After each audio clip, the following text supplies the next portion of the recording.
नमस्कार मित्रांनो, स्वागत आहे तुमचं आमच्या नवीन व्हिडिओमध्ये. काय बनवते गायत्री जेवणाला? डाळ भात बनवते.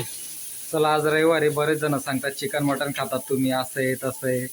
आता कुणाच्या खाण्यावरती बोलायला नको पाहिजे, पण ठीक आहे. आता तुम्ही आमचे फॅमिली सारखे आहेत, तुम्ही आमच्यापेक्षा मोठे आहेत, तुम्ही आम्हाला सांगतायत, तर आम्हाला पण काही गोष्टी म्हणजे तुमच्याकडनं शिकायला भेटत आहेत, ते आम्ही समजून घेतोय.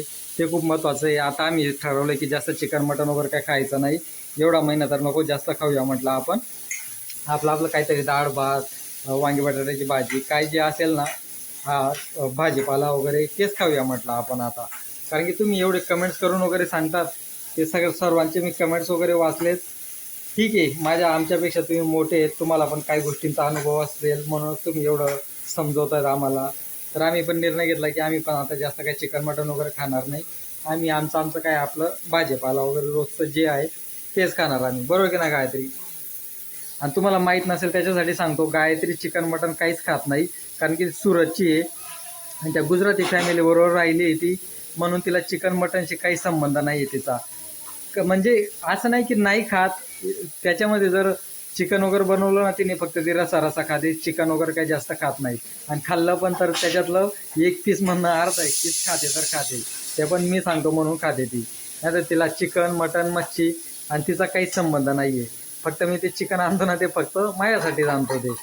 चल बाबा, म्हणजे ती गायत्री खूप खाते का काय? गायत्री ठीक आहे, जे होतं ते तुझं खरं सांगून दिलंय मी. हां, नाहीतर जे आपले सबस्क्रायबर असतील त्यांना वाटत असणार गायत्रीच खूप खाते बाबा. हां ते चिकन नाही खात, मटन नाही खात, काहीच नाही खात. ती फक्त बनवून देते मला, नाही खात, अंडे नाही खात, काहीच नाही खात. डाळ भात खाते.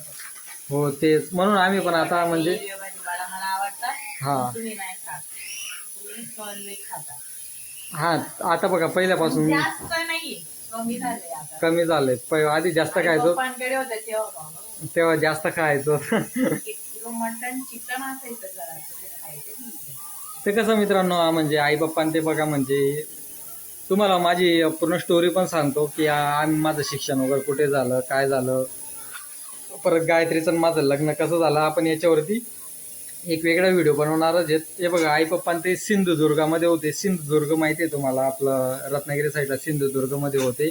सिंधुदुर्गमध्ये कुडाळ म्हणून गाव आहे, त्या कुडाळमध्ये होते. तिथं कसं कोंबडी फार्म वगैरे सांभाळायचे. पप्पा ते मॅनेजर म्हणून कामाला होते तिथं कुडाळमध्ये. ते कोंबडी फार्म, हॅचरी, या सगळ्या गोष्टी त्यांच्या हातामध्ये होतात. म्हणून अंडी पण भरपूर खायला, आणि आपलं कोंबडी फार्म होतं म्हणून चिकन पण भरपूर खायला होतं. त्याच्यानंतर पप्पा त्यांनी परत गोव्याला शिफ्ट झाले. ते गोव्यामध्ये ते कोंबडी फार्म वगैरे चालू होतं तिथं. तिथं पण मॅनेजर म्हणून होते तिथं. तिथं पण किती 6 वर्ष ना गायत्री पप्पा ते 6 वर्ष होते. हां, तू आता आली. परत 6 वर्ष पप्पा ते तिथं गोव्याला होते. मडगाव म्हणून आहे ना तिथं, मडगावला होते तिथं. 6 वर्ष होते तिथं पण कोंबडी फार्म. परत आपली चिकनची फॅक्टरी होती. म्हणून त्याच याच्यामध्ये राहिलो ना, म्हणून त्या गोष्टी मला जास्त आवडायला लागल्यात. आता गायत्री कोंबडी फार्मचा आणि गायत्रीचा काही संबंध नव्हता, म्हणून गायत्रीला काही त्या गोष्टी आवडतच नाहीत, नॉनव्हेज खाणं वगैरे. मग ते कोंबडी फार्म म्हणजे अजून पण माझे पप्पा ते कोंबडी फार्ममध्येच काम करतात. त्याच्यानंतर आता सगळं सोडलं, गोवा वगैरे सगळं सोडलं. आता धुळ्यालाच असतात पप्पा ते, तिथं पण ते कोंबडी फार्म सांभाळतायत. म्हणजे पहिल्यापासूनच त्यांचं ते असं नाही आहे मित्रांनो की आमचा स्वतःचा व्यवसाय नाही आहे. पप्पा ते एक मॅनेजर म्हणून कोंबडी फार्ममध्ये, म्हणजे जिथं काम भेटेल तिथं जातात ते, असं आहे.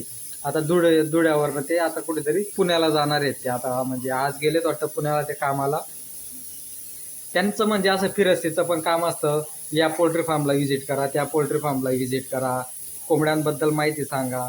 जर तो कोणाला ते कोंबडी फार्मांबद्दल जर माहिती पाहिजे असेल ना, तर तुम्ही माझ्याशी म्हणजे कॉन्टॅक्ट करा. तुम्ही मला, आपण पप्पाशी कॉन्टॅक्ट करून देऊ लागलात. कारण की त्यांना 20 वर्षाचा एक्सपिरियन्स आहे पूर्ण कोंबडी फार्माचा. आज म्हणजे त्यांना सगळ्या चांगल्या गोष्टी माहिती आहेत. तुमची नुसती साधी जमीन जरी राहिली ना, तरी तुम्हाला ते म्हणजे फार्म बांधेपासून तर ते पिल्लं मागवायचे कुठून काय नाही, तुम्हाला सगळ्या गोष्टी सांगतील ते. तुम्हाला जर हॅचरी वगैरे टाकायचे असतील ना, ते पण सांगतील तुम्हाला. काहीतरी ते सिटीचा आवाज येतोय नुसता. हां, तुला काय वाटतं गायत्री, कोंबडी फार्म मध्ये आहे का फायदा आहे का? हा लॉस पण होतो, प्रॉफिट पण भेटतं. हा ते पण आहे म्हणा. आता आहे पप्पा ते म्हणजे एवढ्या वर्षापासून करतायत, एवढं स्वतःचं करत नाही फक्त. ते पप्पा त्यांना म्हणजे या फार्मावरती जा त्या फार्मावरती व्हिजिट करायला लागतं. ते बोलतील की स्वतःचं आपण नंतर टाकू म्हणे, अजून नको, कारण की आता घर वगैरे बांधलं. घर म्हणजे एकदम मोठं नाही बांधलंय मित्रांनो, साधंच आपलं पत्र्याचंच घर बांधलंय गावा साईडला. पण ठीक आहे. आई पप्पा आणि आजी राहते गावी. मी तर बनवलाच होता ना, गावी गेलो होतो त्या व्हिडिओ बनवला होता मी, तुम्ही तर बघितलाच असेल. बऱ्याच जणांनी नाही बघितलं, काहीतरी 1000 व्ह्यूज आहेत त्याला, म्हणजे एवढ्या लोकांनी काय बघितला नाही तो व्हिडिओ. आपली जेवढी पण फॅमिली ना सबस्क्रायबर, काही एवढ्या जणांनी बघितला नाही. मी गावचा पण व्हिडिओ टाकला होता मागे गेलो होतो तेव्हा. आणि गायत्री मामान त्यांना सांगतोय निजामपूर जाताना आपण कोंबडी फार्म चालू करून द्या म्हटलं. तुम्ही कोंबड्या पोचून द्यावा मागे. मी कोंबड्या पोचून देऊ मामा कामाला बोलते रे. आणि मी कुठून कोंबड्या आणू? पप्पाला सांगा. पप्पा कोंबड्या वाटून देते का? हा मग पाठवतील ना पप्पा. त्यांनी काय ते सगुना चिकन वगैरे, आपले बऱ्याच पुण्यामध्ये मोठमोठ्या कंपनी आहेत. पप्पांचे त्यांचं ते एक्सपर्ट होते, याचं गव्हर्नमेंटचं होते. कोंबड्या सांभाळत करते. तुम्हाला वाटतं ते सांभाळते कोंबड्या? अरे हा, हिचं म्हणजे गायत्रीचे पप्पा आहेत ना, ते तलाठी ऑफिसमध्ये आहेत ते. आणि गायत्रीचे दोन्ही भाऊ असतात ते सुरतमध्ये असतात, आणि ते मामींच्या पण सुरतमध्ये राहतात. ते दोघं भावांना तिथं काम आहे म्हणून ते मामींच्या पण सुरतलाच राहतात. चांगलं आहे गायत्री, सुरतमध्ये पण काही ना काही छोटा मोठा व्यवसाय केला ना तरी चांगलं आहे गायत्री. मग तू अरे तो सिटी राहणारा आवाजी राहणार. रोहित आणि त्यांना पण सांगतोय सुरतला काहीतरी बिझनेस वगैरे करा म्हटलं, स्वतःचं काहीतरी चालू करून द्या. हा गायत्री, नुसतं भाजीपाला पण विकला तर चालतं ना सुरतला? भरपूर जण आहेत हो भाजीपालावाले. सगळे सगळे डबल हा काय? पण सुरतला स्वस्त भरपूर आहे यार पण ना, म्हणजे तिथं खाण्यापासून तर भाजीपाल्यापासून मुंबईपेक्षा तर स्वस्त भरपूर आहे. पण तिथं काय आलं काय त्रिशूला भात देते बनली का? बनवू काय बनवली दाखव भाजी. आणि भात कुठं आहे? ही बघा, ही वांग्या बटाट्याची इथं भाजी बनवली, तिथं भात आहे. अच्छा इथं भात आहे. अरे मला वाटलं त्या कुकरमध्ये भातच टाकलाय म्हटलं.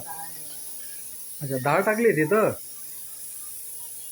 तर तेच मित्रांनो, असं म्हणजे माझ्या घरच्यांबद्दल सांगितलं की मी आई पप्पा ते काय करतात. म्हणजे आधी आई पण जायची कोंबडी फार्ममध्ये कामाला, आता काय आई जात नाही, वयमानुसार काय होत नाही म्हणून आई काय कामाला जात नाही. आजीची पण तब्येत बरी नसते म्हणून आजी पण आपली आजीला सांभाळते आई. आणि पप्पा ते असतात मग पुण्याला किंवा अहमदनगरला, इकडे तिकडे व्हिजिट करत असतात पोल्ट्री फार्मवरती. ते आज आम्हाला पण त्यागोडाला जायचं होतं, त्यागोडा जाऊया म्हटलं, पण ते गायत्रीची पण तब्येत बरी नाही आहे, त्याच्यासाठी काय त्यागोडाला गेलोच नाही आम्ही. म्हणजे नंतर जाणारच आहेत, पुढच्या आठवड्यात बघू आम्ही त्यागोडाला जाणार आहेत. तुम्ही बघितलाच असेल ना. काय आलं गायत्री, कशी वाटते? म्हणजे चांगली आहे ना. काय काय टाकलंय त्याच्यामध्ये? हा हा तिथं वांगे पडले होते, हा वांगे टाकून दिले, हा. बटाटे टाकून दिले आणि अच्छा. बटाटे टाकून दिले. वटाणे बटाटे आणि वांगे वांगे काय बनवून दिले. तिखट टाकलंय ना? तिखट झाली. तिखटवाली ती डाळ झाली असेल. तर हिला सांगतोय ते नवीनवालं कुकर आणलंय मित्रांनो, ते नवीन कुकर वापरते ते बघा, ते तुटलेलं कुकर वापरते ती. चांगलंय ना, चालतंय ना, याला बसवते ना त्याला. अरे ते पकडायचं तू एकच याच्याने पकडते ती तेव्हा. आणि समज ते पण जर सुटून गेली तर थोडं सांग. हा, आणि जेव्हा नवीन कुकर नव्हतं, अहो चला ना कुकरला लयाला चला ना बरोबर कुकर. केलं, मी चांगलंच केलं. चांगलं केलं ना. असं येणारच नव्हतं. आता येणार नव्हतं. येत नाही.